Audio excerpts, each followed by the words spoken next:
The most dangerous man is the one who knows exactly where he is going. The most promising man is the one who has finally realized he is completely lost. Somewhere in your life, there is a man like this. Maybe he is the man you love. Maybe he is the man you once trusted.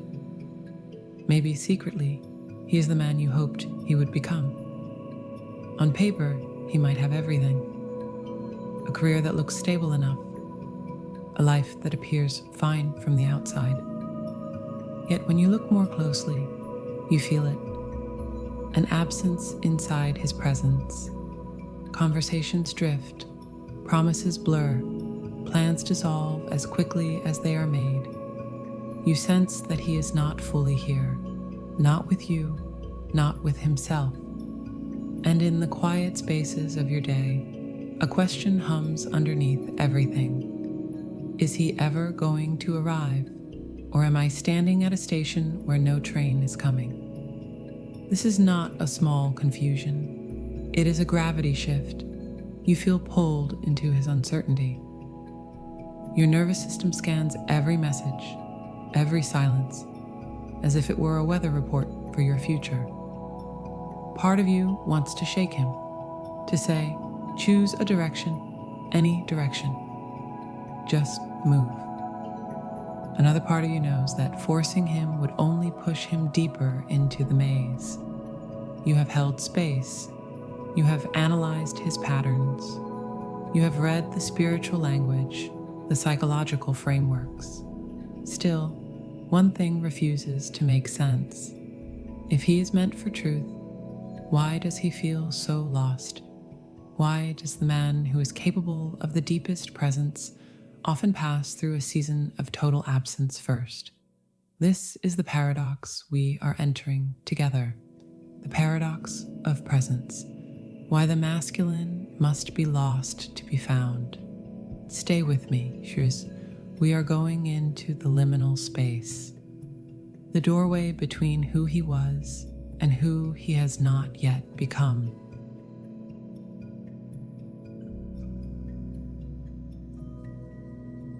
To understand why he seems so lost, you have to begin with the map he was given. From a young age, most men are handed a direction that does not point to their inner truth. It points to performance, to usefulness, to control. He is taught that value lives in what he does, not in who he is. Achievement becomes his evidence of worth. Silence becomes his strategy for survival. The messages are subtle but relentless. Be strong, be decisive, do not hesitate, do not feel too much, do not depend on anyone. Over time, these instructions harden into an internal law. He builds an entire life around them, a career, a persona, a way of walking through the world that looks confident enough from the outside. This creates what we can call a false north. It is a direction that appears solid because everyone seems to agree with it. You work hard, provide, keep moving, do not fall apart. For a while, this works. The outer world rewards him. People praise his reliability. He looks like a man who knows where he is going. Then something shifts. It may be a relationship that asks more of his heart than he knows how to give. It may be a loss that cracks his sense of control. It may be a spiritual opening that he did not seek but can no longer ignore. Whatever the trigger, the effect is the same. The compass begins to spin. What used to feel stable starts to dissolve. The job that once made sense now feels empty. The role he plays in relationships begins to feel scripted. Old goals lose their flavor. He cannot return to how things were, but he also cannot see what comes next. In psychological language, he has entered a liminal space, a threshold where one identity has ended and the next has not yet formed. Inside this threshold, his nervous system is highly activated. The structures that once regulated him no longer work. The familiar routines, the distractions, the sense of being useful, all stop bringing relief. Anxiety rises. Numbness alternates with agitation. He may feel restless, but also strangely paralyzed. Nothing feels quite right, but nothing is clearly wrong in a way he can name. On a deeper level, something more profound is happening. The version of himself built around expectations is starting to collapse. The false north is failing. The external map no longer aligns with his internal landscape. This is often experienced as crisis, yet in many spiritual and psychological traditions, this collapse is seen as a necessary stage on the path to a more authentic self. He does not have that language. All he knows is that the old way of being a man feels unbearable. The armor that once protected him is now cutting into his skin. He may pull away from conversations about the future. He may avoid commitments he would once have made easily. His words may become inconsistent because his inner world no longer matches the script he used to follow. From your perspective, it looks like unreliability. From his perspective, he is standing in a doorway between lives. He cannot go back into the room where everything was arranged around performance, yet he has not entered the room where his life is centered around truth. He is suspended between the two. This in-between space can feel frightening and disorienting because identity itself is being questioned. This is why his behavior seems erratic. One day he reaches for you with tenderness and depth. The next day he disappears into work, distractions, or silence. He promises change, then withdraws. He speaks of big possibilities, then cannot follow through on the smallest step. It is tempting to interpret this as a lack of care. In reality, it often reveals an internal conflict he does not yet understand. There is another layer. If you share a deep emotional or spiritual bond, your lives are not separate fields. They interact like connected systems. When he begins to question the story he has lived inside, your nervous system feels the tremors too. His uncertainty can activate your deepest fears. Your longing for clarity can intensify his terror of failing you. Both of you become mirrors for each other's most vulnerable places. This does not mean you are responsible for his process. It does mean that what you are witnessing is larger than simple indecision. His apparent drifting is often a symptom of an inner refusal to keep living from a borrowed identity. The structures that kept him functional are no longer compatible with the person he is slowly becoming. Seen through this lens, his lostness is not the opposite of growth. It is a sign that growth has already begun. The false north must collapse before a deeper orientation can emerge. The map that was drawn for him by others has to fail so that an inner compass can start to register. That compass is quiet at first. It speaks in discomfort and unease more than in clear direction. You are living beside a man whose old world is dissolving while the new one has not yet appeared. He may not have words for this. He may act it out instead, through distance, inconsistency, or withdrawal. Understanding this does not take away the impact on you. It does, however, give that impact context. You are not imagining the shift. You are watching a structure fall. The question then is not only why he is like this, it becomes what is ending in him and what might eventually begin.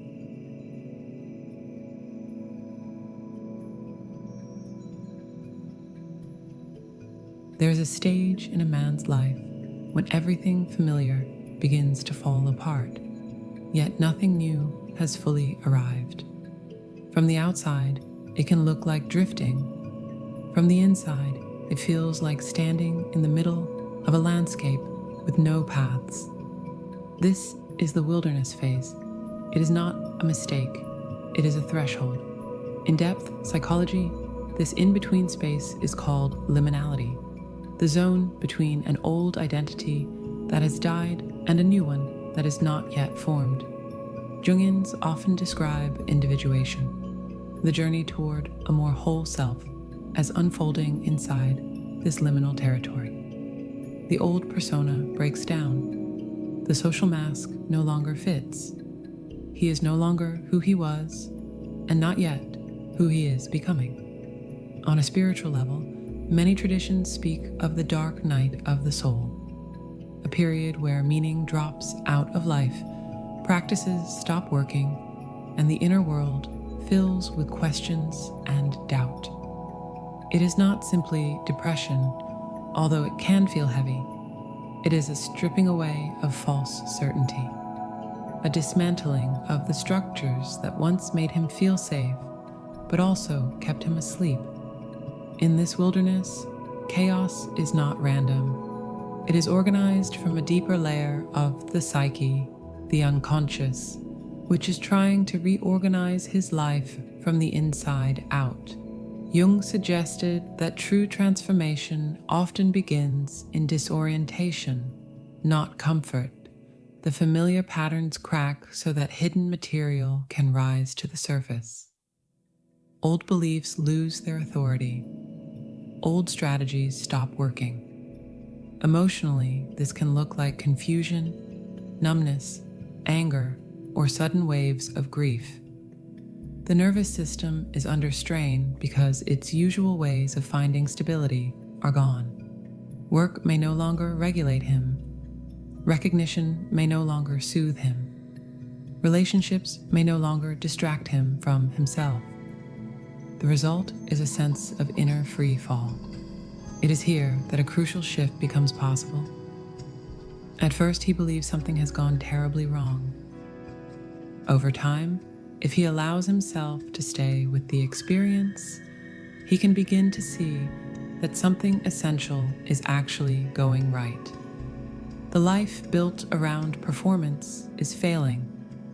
The life built around presence is not yet visible. The wilderness is the bridge. You might imagine the ocean just before a wave forms.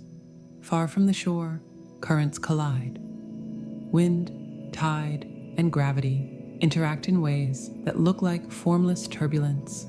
To the eye, it is only chaos. In reality, a pattern is being written under the surface. The shape of the wave is already encoded long before it rises and breaks on the sand. His wilderness is this undersurface coding.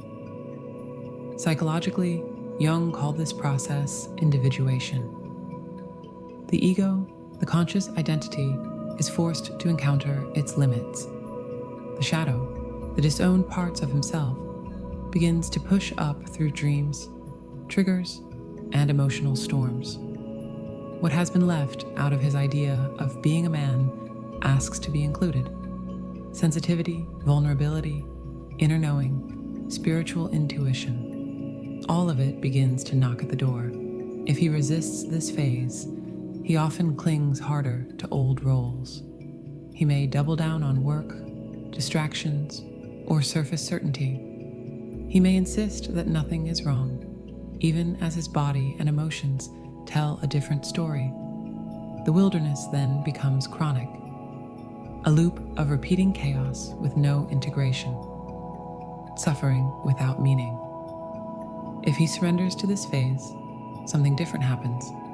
Surrender here does not mean collapse or passivity.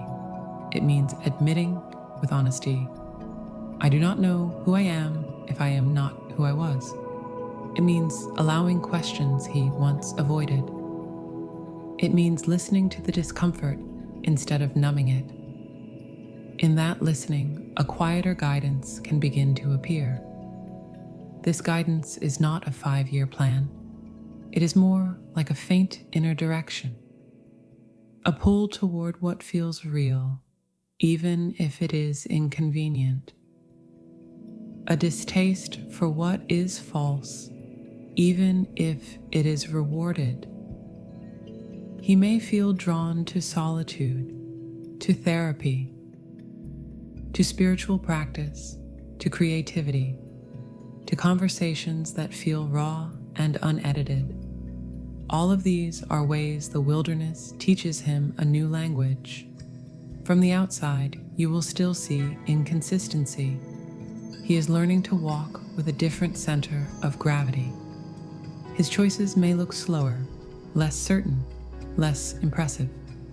But there is a new question now guiding him. Not, how do I succeed, but what is true for me? This question restructures everything, even if the external changes are not visible yet.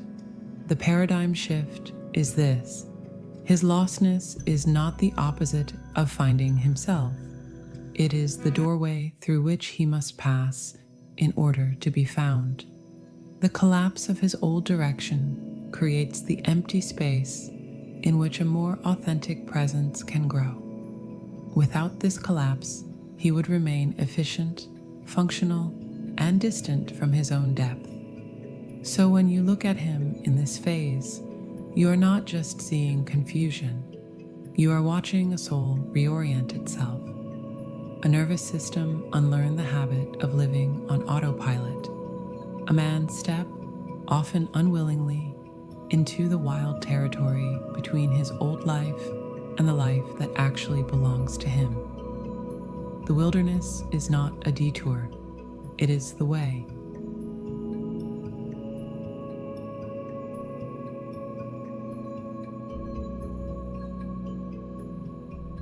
There comes a point where you realize you cannot think for him, feel for him, or walk his path for him. You have tried analyzing his moods, decoding his silences, predicting his next turn. You have tried to be his map, and each attempt leaves you more drained, more entangled, and less in contact with yourself. The harder you try to steer his ship, the more both of you drift.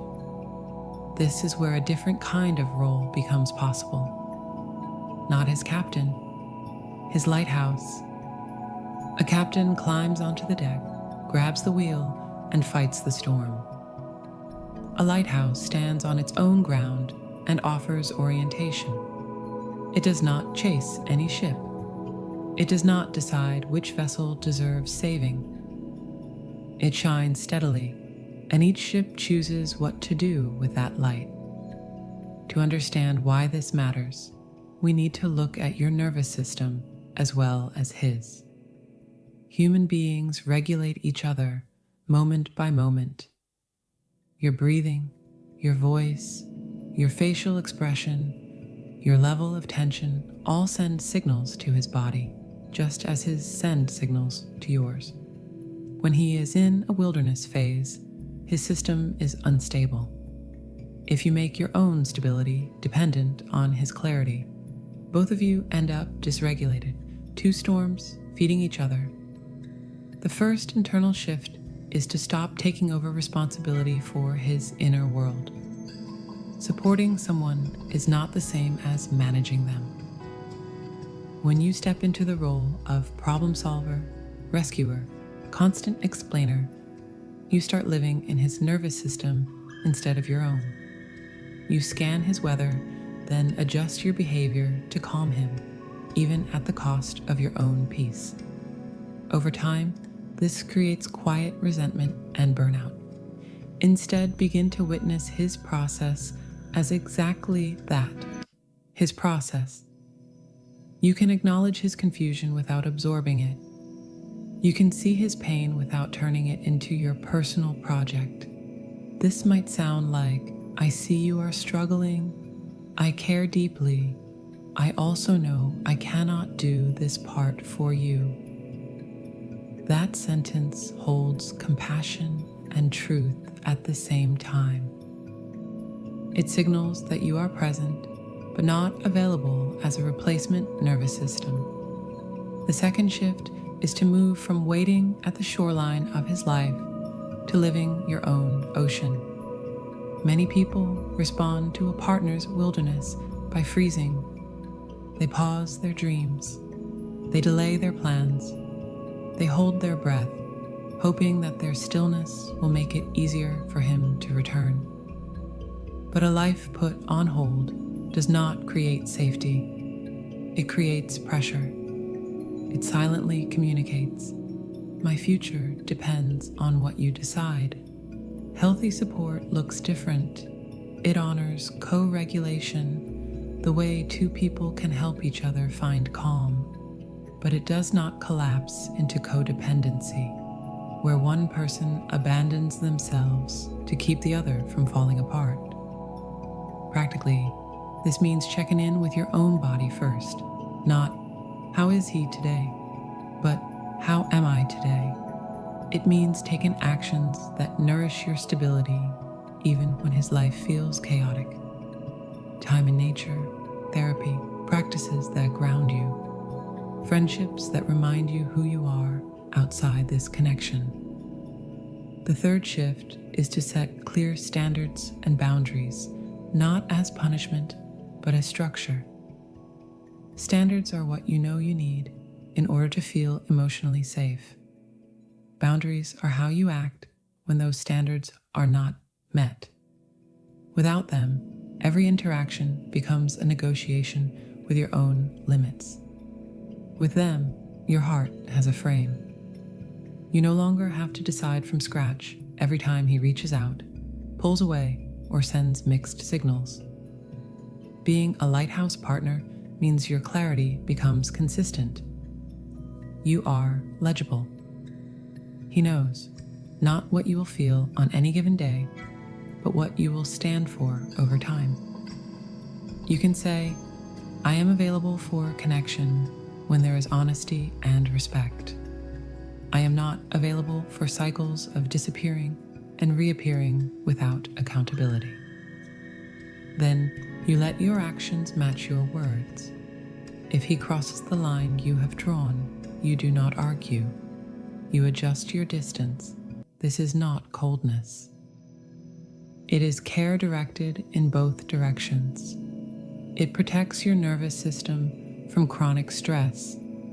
It also protects him from the illusion that someone else will always absorb the cost of his confusion. Sometimes, the most loving act is to let another person feel the full weight of their own choices, while remaining emotionally kind and internally firm. As you embody this lighthouse energy, something quiet changes in the field between you. The dynamic is no longer his chaos decides who you are today.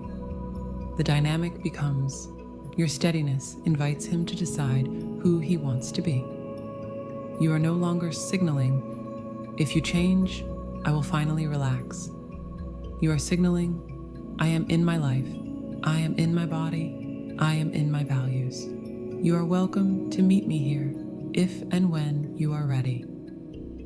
He may use your light as orientation. He may not. That part is outside your control. But you will know that, regardless of his path, you did not abandon yourself to keep him afloat. You chose a role that honors connection and autonomy at the same time.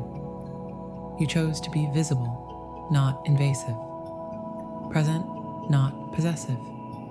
Guiding, not steering. In the end, you cannot guarantee where his ship will sail. You can only decide what kind of coast you will be.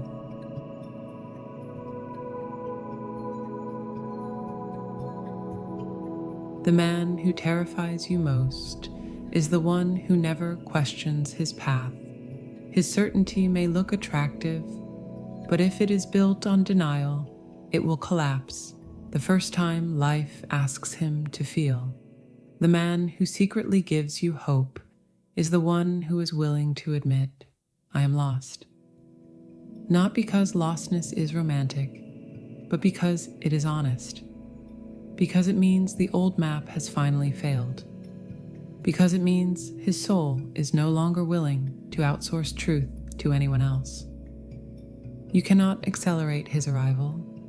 You cannot demand his revelation on your timeline.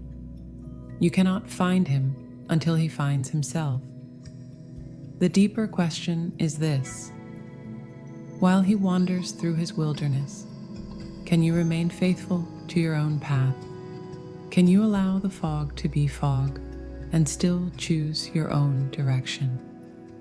If he returns with true presence, you will recognize it. His words will line up with his nervous system. His actions will align with his essence.